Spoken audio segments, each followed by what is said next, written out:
number D532026, Don versus Mitchell.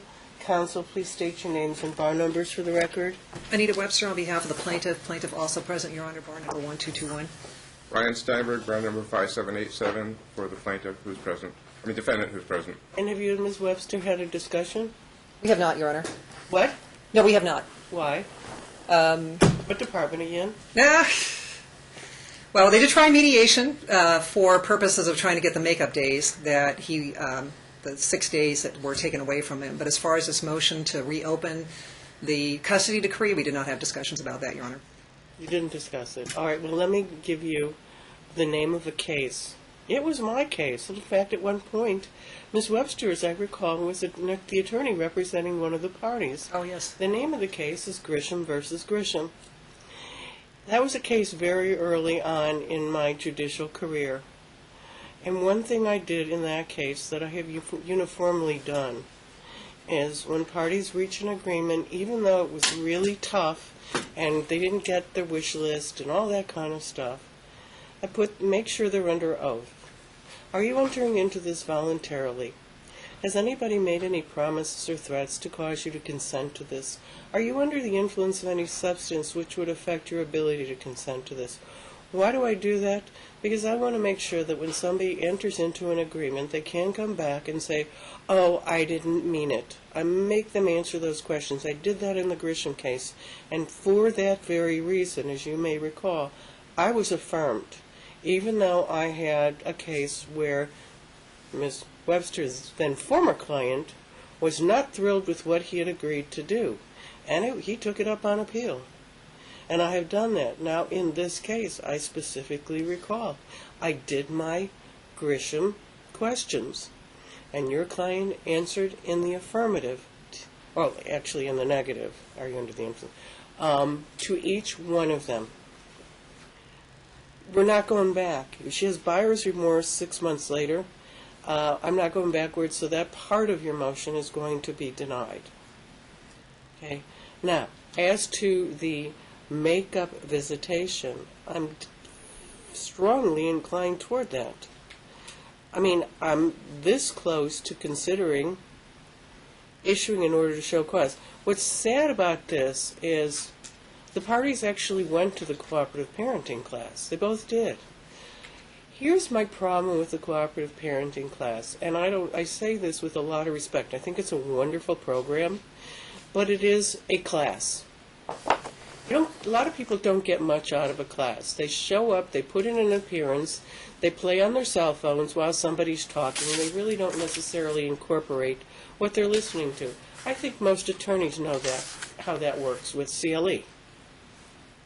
I mean, it does sometimes work that way. I mean, when you're sitting in a CLE class, how many people are looking at their cell phones? Playing a game, whatever. And so you don't get the same kind of benefit out of the class. And this appears to be one of those instances where the parties maybe didn't get that benefit out of the class on how to co-parent. And it's quite unfortunate, because now they're, kind of enemies, and they're going to torture their daughter if they don't get this straight. And that, to me, is really, really sad. I mean, is your client working yet? No. You're not working right now. No. Okay, let me ask you a question. Is she a competent adult? Yes. Okay. Does she have an education? Yes. Okay. Is she disabled in any way? Not to my knowledge. And why isn't she working? One of the things about working, and I speak from experience, one of the things you teach your kids when you work is that working is okay. And accomplishing things are okay. In fact, something to be admired. And when a parent isn't working and could, I worry about the message being sent to the child. You'll just depend on the kindness of strangers, as they say. It doesn't work in our society. And it actually puts Hannah at a bit of a disadvantage because she's learning that other people should take care of her. She should not ever have to be a strong, powerful, successful woman because her mom wasn't. Doesn't teach her to strive. And I still don't understand why, after all this time, and I'm talking about a long time, your client still doesn't see fit to work. Is she an heiress? No. Okay, correct, because I looked at her financial disclosure form. So the question is, what kind of lesson is she teaching her daughter? Because that's really, really important. Aside from working, having a sense of self, and feeling independent, that you can go out in the world and meet it head on, you also have to worry about what you're teaching your child. I said last time, if she doesn't get a job, I'll impute $20,000 a year income to her. Remember that? Well, you don't. You I weren't wasn't there. here. And I'm going to. Because she's had since May to find a job. I don't know that she's made any efforts or what she's done. She says she, quote unquote, freelances. I have no idea what that means, nor does it seem to create any income stream, at least according to our financial disclosure form. So I expect her to get a job. Now,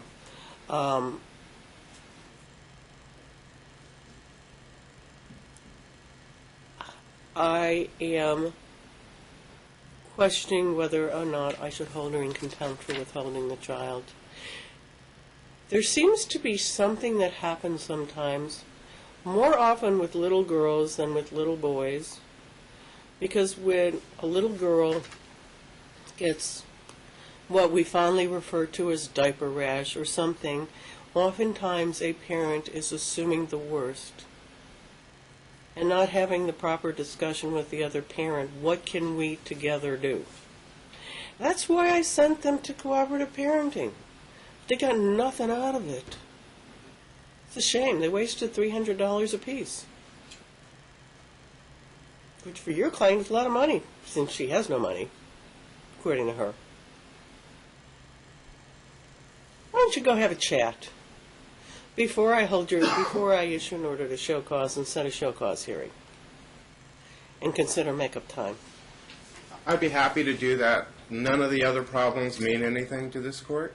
Which one? Tell me which one. The diaper rash is not an issue. Didn't I just talk about it? The respiratory distress is not an issue. The allergies, We'll get the to, eczema, you know what? That's all these really problems that are... Okay, that's the discussion that both parents should have. Look, when it comes to allergies to dogs, you are preaching to the choir, as they say, okay? I have allergies to dogs.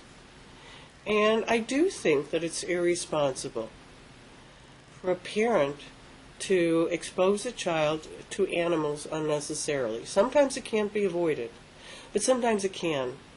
They have these things called doggy daycare and kennels and things like that where you can put a dog so a child's not exposed. And before the child shows up, you can vacuum and minimize the exposure. There's lots of things you can do. Maybe Hannah could get allergy shots. And oh, by the way, the positive on the dog allergy isn't totally persuasive because it wasn't a scratch test. I would need to know what her level of sensitivity is before I knew what measures. But have they taken her to an allergist? They can't cooperate with each other. She says one thing and he says there's no problem. She's been to the allergist. And he's been to the allergist I think as well. Ms. Webster is ready to have a chat with you about all of these subjects. Because at the end of the day, aside from Hannah's physical well-being, these two are torturing her little brain. You know, they say at 5 months old, children already have the ability to develop memories. Now, what are Hannah's memories of her parents? What does she see? What does she perceive about the world around her? And oh, by the way, she's watching you both like a hawk. And she's internalizing it. And oh, by the way, when you two don't get along, she figures it's her fault. There's something wrong with her. Really? Grow up, both of you. Nobody put a gun to your head to tell you to make a baby together, but you did. You made her, you owe her, and you better fix this. Because she's only 3. Think about all of the torture you can inflict on her until she's 18. Or not. Or not. But none of this is about Hannah. This is about the two who can't communicate with each other because their egos get in the way. Both of you. You should really be ashamed of yourselves, because I think you're those two people maybe who, if you look in the mirror and you're honest and ask the question, who do I love more, myself or my kid, you might be saying myself. Raising a child is all about doing things you don't want to do and not doing things you really want to do. That's what it's all about. Because you love your kid more than life itself. And you want to make sure that even though there's really something you don't want to do, you're going to do it because it helps your kid. And that includes getting along with each other. Maybe you don't like each other. Well, grow up, because you made a baby together. And the last thing you want her to see is 2 adults who can't get along, who are the 2 most important people in her life. So go out and have a conversation about all of this. And as far as the diaper rash, please be careful. I do think it's something to take seriously. I do think it merits both of them going to see a doctor at the same time. She may have eczema or some sensitivity. She may actually be allergic to the medication it's being used, the cream. Who knows? Go, have her analyzed, take her to an allergist, do something. But don't let her be tortured, and don't assume it's sex. You know what happens when you do, and you constantly have a child's privates examined, girl or boy? They start thinking about themselves sexually long before they should. And it's called sexifying a child. And I find it's one of the scariest things that happens in my court. And I've had enough cases where a child gets sexified because they all of a sudden attach too much importance to their sexual organs and their sexuality when they're just teeny tiny little kids. But yeah, is there a problem? Probably. Do they need to address it? Yes. But maybe it's in fact the medication itself. Allergies are crazy now. With all the pollution in the world, I don't know if that's what it is, but with all the these kids are growing up with sensitivities to all kinds of stuff. I'm amazed. I've had cases with kids who are allergic to beef, grass-fed beef, or allergic to corn, or allergic to wheat. That's pretty. All of these weird. So maybe she has sensitivity that they should be going to an expert for together, and have her. I hate to do it to a 3-year-old, but get her the scratch test, see what's really going on, and have her do a blood test to see if there are any other substance allergies she has. It could be any number of things. And allergies are real scary because the more exposure to an allergy, the worse it gets. It's not the opposite. Okay? So you have to be really, really careful. Well, and my understanding it was not 6 days, it was 3. She had offered him compensatory time previously, and they went to mediation and didn't work it out. Do you remember, Mr. Steinberg, what my favorite word is? Gosh, I think you've been in front of me enough to know this one. My favorite word is delivery. It's not what you say, but it's how you say it. If you couple a request with an offer, it's much, especially if it's a bona fide offer, it's much harder for the other side to say no. But when you make ultimatums and demands and insist on things, you put the other side up against a wall and they say no.